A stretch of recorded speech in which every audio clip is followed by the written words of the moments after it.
বিপ্লব মানেই কোনো যুদ্ধ নয়। বিপ্লব হলো আহ কোনো খারাপ দিককে পরিবর্তন করা এবং ভালো দিকের সৃষ্টি করা, মানে ভালো কিছু সৃষ্টি করা বা ভালোকে প্রাধান্য দেওয়া।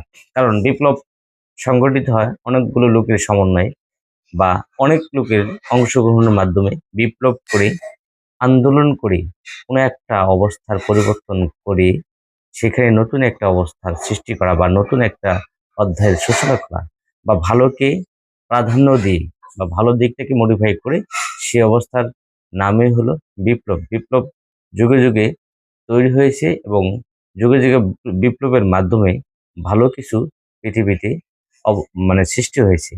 আর ভালো কিছু সৃষ্টি হয় অনেক সময় বিপ্লব, এবং খারাপ দিকও অনেক সময় মডিফাই করে।